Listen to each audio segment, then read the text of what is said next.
E agora no programa vamos falar sobre os novos direitos das domésticas que completaram 6 meses na quinta-feira da semana passada. E sobre o assunto, para sabermos mais detalhes, conversamos com o Dr. Carlos Eduardo Dantas Costa, especialista em direito. Bom dia, doutor Carlos Eduardo. Seja bem-vindo ao Manhã da Globo.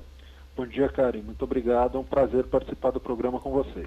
O prazer é todo nosso. Doutor, explica pra gente, esses novos direitos completaram 6 meses, é isso? É isso mesmo, Karen. Em abril foi promulgada a lei, a PEC, né, na verdade, que tratou sobre novos direitos dos domésticos, e agora em outubro foram completados 6 meses, desde que a legislação nova entrou em vigor. Entendi. E o que é essa lei das domésticas, esses novos direitos? Karen, essa nova legislação, ela procurou aproximar os direitos dos domésticos aos demais empregados.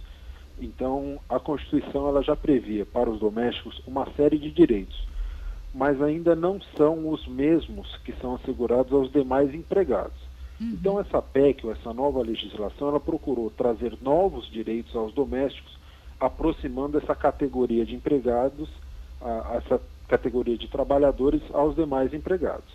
Então a gente tem aí algumas novas regras que se aplicam à relação de domésticos, como por exemplo o fundo de garantia, o seguro-desemprego, o salário família e sobretudo aquela que trouxe maiores repercussões, a limitação da jornada de trabalho.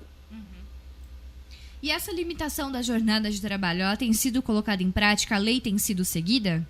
Ela tem sido colocada em prática, sim. Eu te diria que de todas as alterações, aquela que trouxe uma maior repercussão, aquela que a gente viu maiores questionamentos, é exatamente a jornada de trabalho.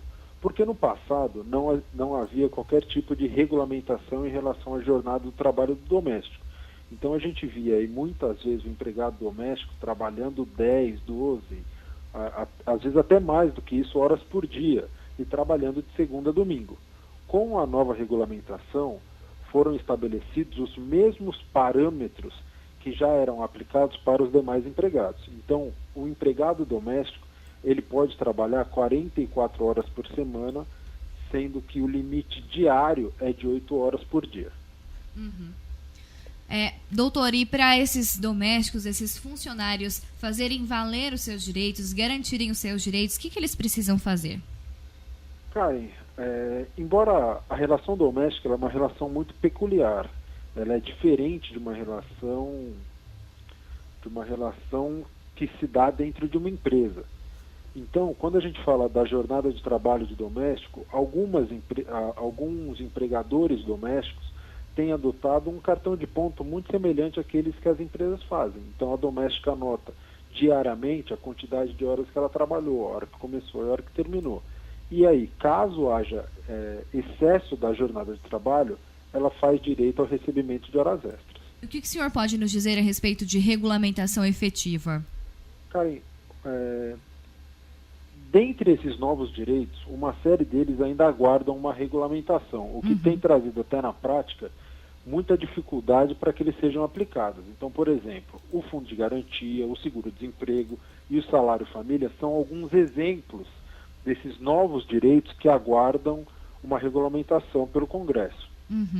Então, na prática, embora essa nova regulamentação ou esses novos direitos já sejam assegurados aos domésticos, na prática eles não são exercidos, porque a gente ainda aguarda uma regulamentação. Entendi. Sem a qual é difícil aplicar o direito.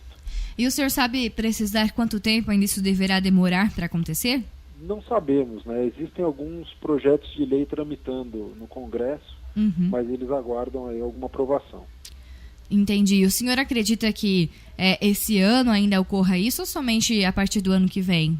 Olha, a gente espera que ocorra o quanto antes, né? Porque essa indefinição ela é muito negativa, tanto para os domésticos quanto para os empregadores domésticos, que muitas vezes até têm a disposição em conceder aqueles novos direitos aos domésticos, mas como não existe uma regulamentação específica, eles não conseguem exercer, eles não conseguem disponibilizar isso aos empregados domésticos. Entendi. E esses novos direitos, o senhor acredita que pode atrapalhar no desempenho do trabalho, de algum empregador resolver mandar embora esse funcionário? O senhor acredita que isso pode atrapalhar ou não? Eu acredito que não. Na verdade, são direitos básicos que já eram assegurados a todos os demais empregados e, por enquanto, os domésticos estavam excluídos. Então, não acredito que eles tragam demissões, nada nesse sentido. E esses direitos, eles podem servir tanto para os trabalhadores urbanos quanto para os rurais? Existe uma diferença, né? Os empregados urbanos e rurais, eles têm um tratamento específico pela CLT. O que a nova lei trouxe foi uma proteção específica para quem é trabalhador doméstico. E aí, em doméstico, incluem-se uma série de profissões, não só do empregado doméstico que a gente está acostumado. Então, por exemplo, uma pessoa que é cuidador de idoso, ou uma pessoa que cuida, uma babá, também se enquadram na categoria de doméstico. Entendi.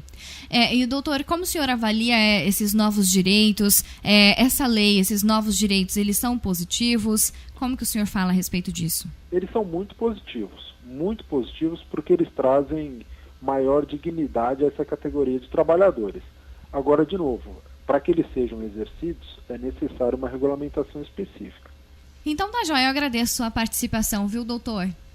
Muito obrigado, foi um prazer falar com vocês. Bom dia a todos. O prazer foi todo nosso. Falamos com o Dr. Carlos Eduardo Dantas Costa, especialista em Direito do Trabalho e também integrante do escritório Peixoto Curi Advogados.